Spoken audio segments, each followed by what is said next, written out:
ప్రభునందు ప్రియులారా, ప్రభునామమున మీకు వందనములు.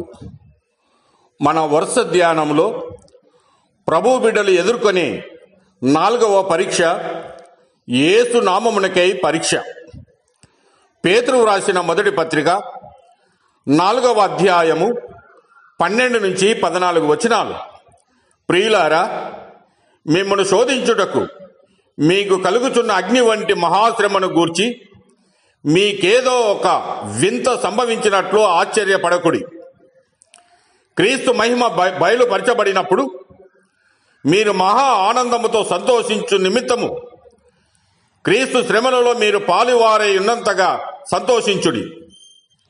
క్రీస్తు నామము నిమిత్తము మీరు నిందల పాలైన ఎడల మహిమా స్వరూపి అయిన ఆత్మ అనగా దేవుని ఆత్మ మీ మీద నిలుచుచున్నాడు గనక మీరు ధన్యులు.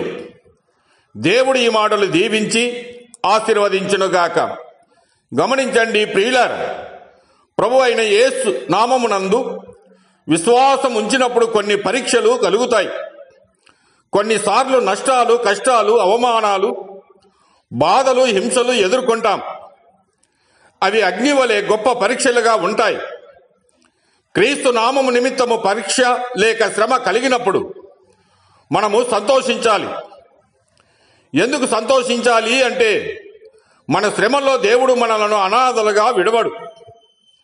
ఆయన ఆత్మరూపిగా మనలో ఉంటాడు, మనలను బలపరుస్తాడు.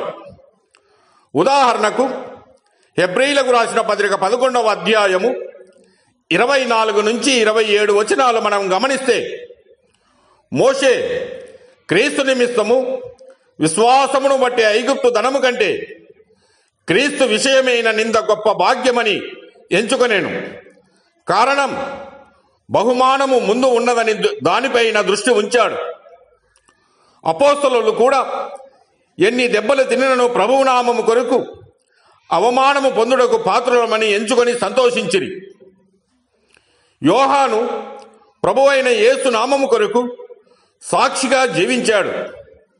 అందువలన చరిత్ర చెప్పుచున్నట్లు ఆయనను వేడి నూనెలో ముంచారు, అయినా చావలేదు.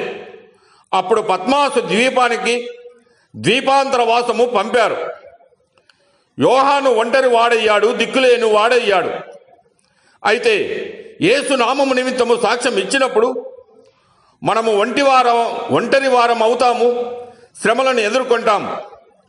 యోహాను ఇలాంటి పరిస్థితిని ఎదుర్కొన్నాడు. అలాంటప్పుడు ప్రభు యోహానుతో ఉన్నాడు. అన్ని కాలాలకు సరిపడే తన చిత్తాన్ని యుగాంతము ఎలా ఉంటుందో అనే విషయాన్ని ప్రభు యోహానుకు బయలుపరిచాడు. యోహాను ఆ పరీక్షలో జయము పొందాడు. ప్రభునామం నిమిత్తము మనకు కలిగే శ్రమలో ధైర్యముగా నింపాడు. దేవుడు మిమ్మల్ని దీవించి ఆశీర్వదించునుగాక.